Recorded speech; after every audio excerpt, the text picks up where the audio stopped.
Hi, everybody, it's Tim here, and welcome back to that Eurovision site, Eurovision with a slice of life.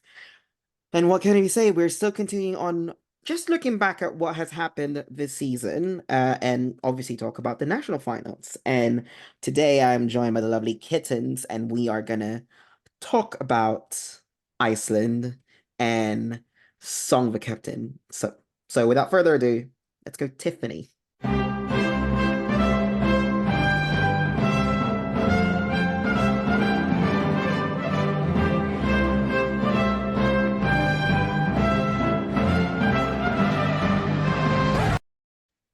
All right, some facts about Songvakeppnin this year. There are, of course, 10 participants and two semifinals with that, five each. And of course, we had five participants in the final.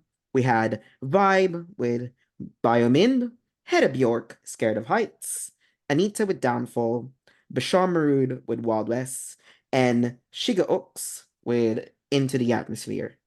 But before we go and move forward and talk about this year's competition, we would just like to acknowledge that the fact that Songvakeppnin has been a very hotly contested contest this year, and things have happened in the background. And I'm just gonna say that, you know, at the end of the day, Eurovision is, the participating broadcaster is in charge of who they're gonna send. So we're just gonna focus on that before we move on, and obviously making that clear that we respect RUV's decision. Have you got anything else to add on, Kittens? No, no, no. Let's go for it. Yeah. Okay, then. So let's go, Tiffany. All right, then. So obviously, I said five artists, and out of those five, a lovely returnee. If you saw that meme on Twitter with Death just knocking on door, and Hera has managed to avoid Death, Guy, Grim Reaper, whatever, because obviously she's returning after 2010. Um, but before we talk about the song, Kittens, I know you've been more invested in this than I have. What did you think of this year's selection? I mean, this year's selection really just said banger rights. I all 10 songs in this year's collection, like I think there's one or two that I like slightly less, but all 10 songs, like I've just had the album on this afternoon. I am living my best life. I am vibing. There was some great, great, great tracks this year, and there's some great tracks that never made it to the final. So if you only caught up on the final, you are missing some good bangers. Um, there has been a great selection for me personally. As much as I would like to see a bit more variety, I like to see variety in any national selection. I don't like it necessarily to be just one thing. For me personally, this was a very good year. Yeah, I have no complaints for me personally. I think there was like two tracks which I thought these are a little bit more meh, but they're literally this was a add all of them to my playlist moment. Otherwise, I could not believe it when it came out. I was so excited to see Hera Bjork back. I was so excited to see Basha Murad there. I was so excited to see Siga Ersk there.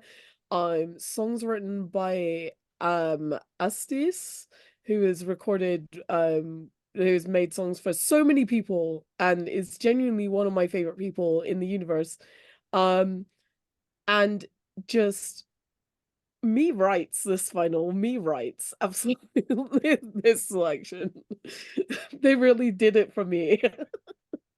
Yeah, it was mainly for you. You should have gone to Iceland, really. Yeah, just for me, yeah. I think for me, like, okay, I will say that I have watched a bit of semi. I did listen to all 10, but my main focus was watching it was semi-final two onwards. And I will say that I you can have a love-hate relationship on this, but like I like the Icelandic rule being there because I think because for me, I'm listening to all these tracks and somehow, for some reason, the Icelandic version flows better than the English version. Or is that just me?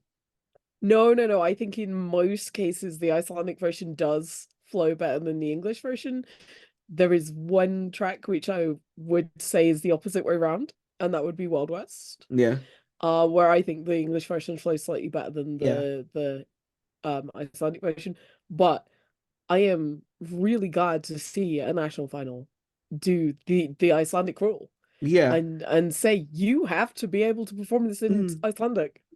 Yeah, and another thing I'd like that is that, look, I know sometimes the recaps have been like, a bit more chaotic. Like, I think at that point, it's like I've seen those recaps more than I see my parents. But other than that, like I will say, another great year for Iceland, and it's been a fun, that's how you do quality over quantity. It's one of those national finals where you can go, okay, 10 songs. I actually like those 10 songs, and amazing. But moving on, as we said, mentioned earlier on, of course, Hera Bjork is coming back. Um, this will be her second Eurovision participation as an artist with Scared of Heights.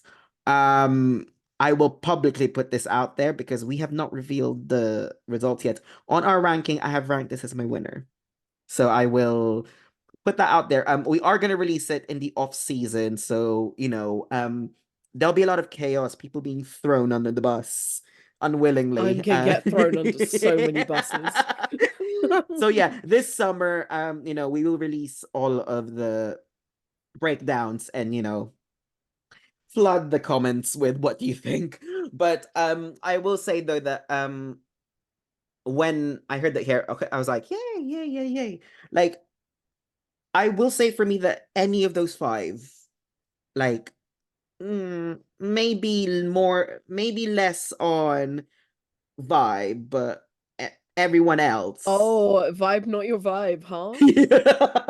Yeah, less on vibe, but like, look, I can make a case for everyone. That's what I'm saying about Songvakeppnin is that I can make a case for everyone. But my main case was Hera, and I love that for me, but also as well for Bashar and Siga because it's just a great bop. And I think for me, and I will get shot in the foot, and this was on my reaction video. Scared of heights over je ne sais quoi, and I think I will get a lot of hate for that. Ooh. But can I ask you what's your thought on Scared of Heights winning and obviously being now selected for Eurovision? I mean, I was also very excited to see her back. Biak? Her back. Um, I was very excited to see her back. Je ne sais quoi, I is probably in one of my top 10 Eurovision entries ever of all time. Oh my God, there's a I story about that. I'll tell you. yeah. No, but it's so funny though. Like, she said this on a concert in Amsterdam. I saw her in Amsterdam in 2019, and she was saying about, someone was singing Je ne sais quoi incorrectly, and I don't think I can say this on camera because if I say this on camera, this video might block the algorithm. But I will. I'm gonna touch up on this when I see. Hopefully, if I get to talk to her next week in Madrid. But Oh do God, go that on. story. I know this story, don't worry. But yeah, like I really liked Cigarettes last year. I really was excited to see her back. But um I love the song. And again, like you were saying, all five of those songs I would have been quite happy with any one of them. Um, I think I did one like either Bashar or Siga more to win more than Hera, but that wasn't like through any sort of like bad thing. It was just like, all these five songs are great. I would have been happy with any of them. And that really didn't happen in any other national final this year. So, kudos to you, Iceland. You have brought it this year. Um, but equally, I'm pretty pleased. I do think the song has a little bit of and I don't mean this as critique, but I feel that this song does have a little bit of a like holiday advertisement vibe. Uh, and I don't want to mention the company, but we all know what company I'm talking about. um Don't give them any ideas, please. Like we've already there's the one song, one song is already enough. We don't need another to be piled onto that. And I think Jess Glynn is already making the royalties as we go along. Yeah. I mean, I definitely think it has that kind of vibe. It has that kind of it feels like something that would be in a kind of girly sitcom in the best possible way. I don't mean that like in a bad way. Uh this would be the like outstanding track that would come out of, some sort of girly Netflix sitcom, and I'm here for it. I'm here for it. And you've got a solid performer who knows exactly what they're doing and is Mm. not gonna be having a problem on stage. I know you've obviously talked about returning artists, and we haven't got, a lot of returning artists tried, a lot of returning artists failed this year. But Mm. with a returning artist, you've got somebody who can deliver. And I don't think we're gonna have that problem Mhm. with Hera, that she's just gonna go out on stage and do her thing like it's the thing she's been doing for a billion years, because she has been doing it for a billion years. Yeah, I mean, I don't think we lost her ever in the past 14 years. She look like you know how they say if you do Eurovision once, you've got a gig for life. Yeah. Yeah. Hera milked that. Like, Oh yeah, yeah. like, I think there is at least like one pre-party where she's like one Eurovision event somewhere where she's in there somewhere. And I Yep. think that, you know, given the fact that, she's still in popular demand even after 14 years. Like, there was Hmm. a pre-party like in Oslo next month. She was confirmed before she even became a Eurovision artist. Yep. So that just goes to show that, even though you've done it once, still in the family. But I will say a couple of things though. Like, you know what this is giving me a vibe of? Those like A auntie. vibe or vibe of vibe. You know what vibe this gives off? It's like, you know that you've got like that aunt that, it's just like living her carefree life, just dancing along. Like, that's the vibe that I'm getting on Hera. Like, it's just This is like, drunk aunt at a wedding vibes, but we're all yes, here for it. yes, We're yes. Oh all my here for it. God. And also We're all another just like, look at Auntie Hera. She's living her best life out there. and I will say a second thing, and I really hope I am not jinxing this, but why is it whenever Hera is at Eurovision, there's something going on with the volcanoes in Iceland? Oh, don't, don't. Let's not. God, I remember that green room scene where they were in Oslo, they were all going at everyone, and then Hera has this like centerpiece in her table that's just like an Iceland and like like a volcano, like what is this? Like a volcano, whatever, and her Model, yeah. yeah, a model. It was actually like putting out smoke, and we were just like I mean, you gotta laugh a little about it. I mean, even though it caused like lots of millions of people to have travel disruptions, I mean, that was still hilarious. I mean, not hilarious in a sense, but like hilarious that they can Yeah. joke about it themselves. Okay, but I will say this. Let's look at the other songs. We've talked about Hera. Like, who do you think was mainly robbed in this edition? Because thing is, like we said, we can make a case out of everyone, but I think when you put yourself in a position where you like certain genres and a certain NF just like gives you that genre, a bit difficult to choose, isn't it?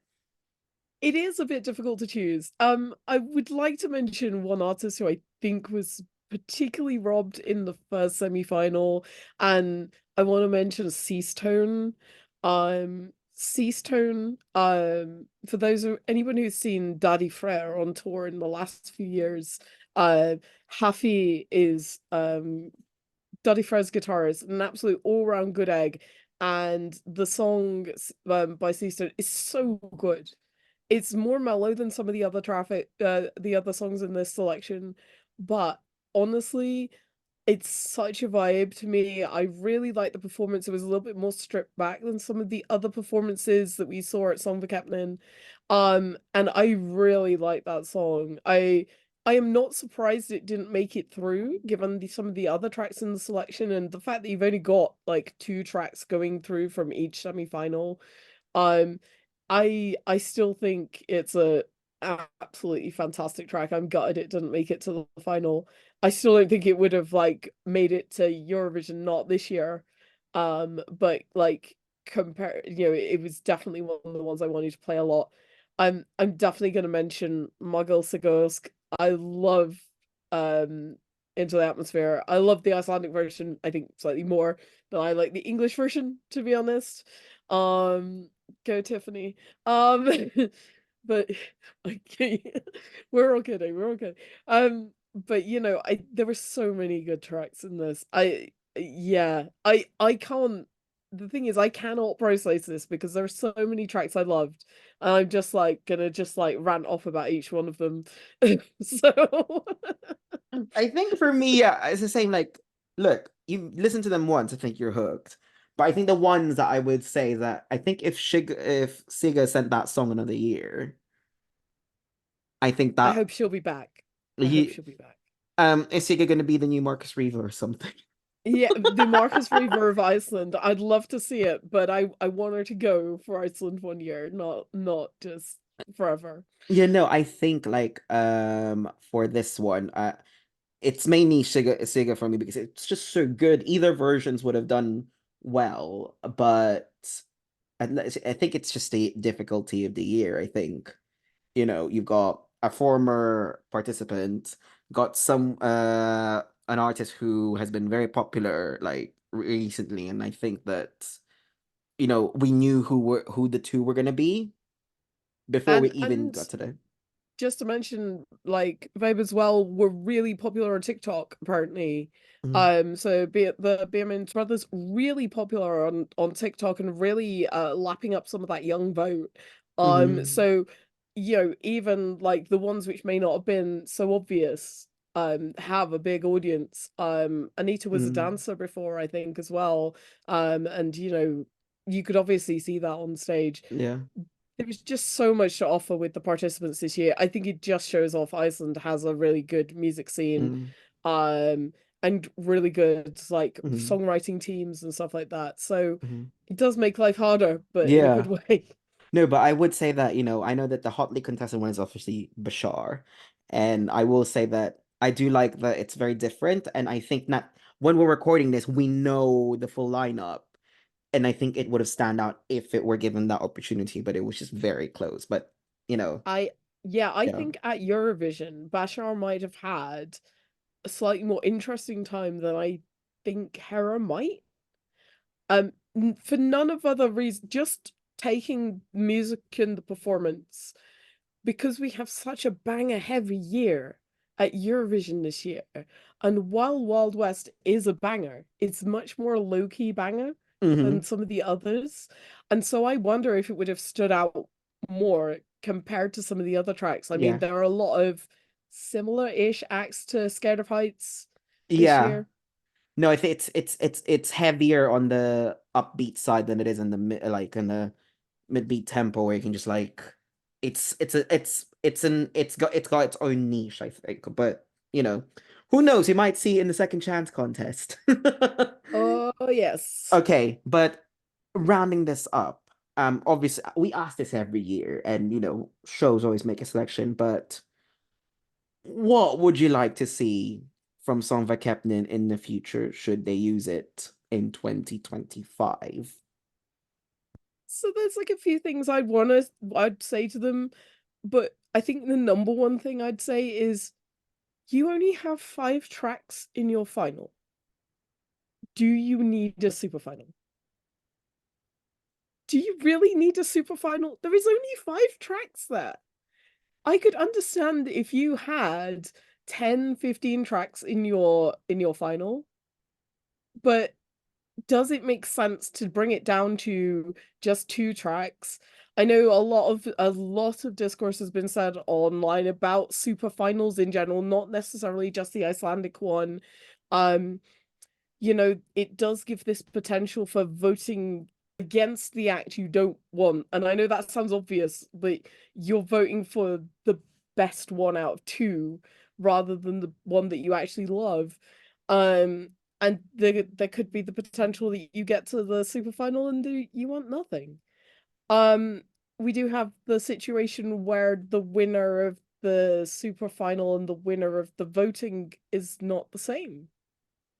Which I understand why that happened, but I feel like somebody needs to be looking into this and saying like, this is a bit odd, lads. And I know they're obviously doing a lot of work and stuff on the voting. Decisions have been made, decisions have been made. But I really would like them to think whether they need a super final in the future. Um, I think with the rest of the shows, I mean, personally, I would be pro more tracks. Only 10 tracks and 3 shows feels like a lot to me. Hmm. It doesn't feel like a lot. And, obviously you have this good, like, Icelandic talent pool, like, Iceland's music scene is fantastic. And I would have loved to see more variety in the tracks that came through, but maybe you could expand to 7 8 tracks per semi and then more going through to the final, because it felt like 5 tracks in the final felt like not a lot. So I'd maybe like to see more tracks in the semis, 3 or 4 go through to a final, um bin off the super final, just take a final result. um I think they have the ability to do it. They are not dredging the barrel looking for songs. This is the thing. They can't be. To bring a final with, to bring a selection with 10 tracks like that, there's got to have been some great ones in the rejection pile. And you look at other countries, um, Lithuania, comes to mind, who are bringing a huge number of tracks over weeks and weeks and weeks, um, and not getting the quality in the final that we had at the basic semi-final stage in this. So I would love to see them make more of what they've got. I think for me, like I get why they have to do it. Like it's been like that for such a long time. And I think they're just like, you know what? It's a ratings game. It's, you know, even though Iceland's very tiny as is, I think that, it just works so well. And I think, okay, personally for me, I think, you know, um, I think they do that to let us enjoy the tracks a bit more. But personally, if I were given the choice, you know what? Save the money, just put on the final. Yes, Like, that would be the other thing, is if you are mhm. literally gonna um it seems silly to have this system and the wild card. Yeah, semi-final too. So I'm like, okay. If you know what your wild card would be, don't have them be a random wild card. I don't understand the wild card. I never have. I'm gonna, yeah, Yep. I'll be here for a month. Yeah, I'm gonna stop talking. Okay then. All right then. One of the final things I actually forgot this. Looking at it now, obviously we're heading to Malmö. Um, how do you think Scared of Heights will do in Eurovision? I think it will qualify, but I think it might struggle to be left side of the board. And I don't think this is not a Hera Bjork problem. This is not a Scared of Heights problem specifically. This is a this year problem. We have a lot of strong bangers this year that appeal to a lot of different people, from a lot of different genres. And kind of I am feeling that like Scared of Heights is going to be kind of middle of the board for a lot of people. I mean, we're in the first semi-final with this. Um, I think it is good placed in that first semi-final, but will it get there in the final? I think it might for me, I want it personally, I want it to qualify. My analytic brain saying this semi is too stacked, she's gonna struggle. And I want to be proven wrong so badly. Like, I want to be proven wrong so bad because I like Hera. I like Scared of Heights. But and if it does make it, whether it might be too middle of the road, it might not even rank high if it does. But first of all, we don't know if she's changing anything from Song of a Captain to Eurovision. So that's one thing we need to find. And second of all, I think that we'll see about the reception because obviously we're just a small minority in this, and we'll see what the mood is like when we're in a certain city in Sweden in May. But in any case, that's our recap of Songvakeppnin. What did you guys think of the Icelandic selection? Do you think they made the right choice? Let us know your thoughts in the comments below. If you like this video, please give this video a thumbs up, subscribe to our channel, and push the notification bell to be one of the first people to find out when we have a new video. Also, don't forget to follow That Eurovision site at That Your Site on Facebook, Instagram, Twitter, Threads, Blue Sky, and TikTok. To round things off, I just want to say thank you to Kittens for joining me, and Thank we'll you. see you guys on the next one. Bye. Bye.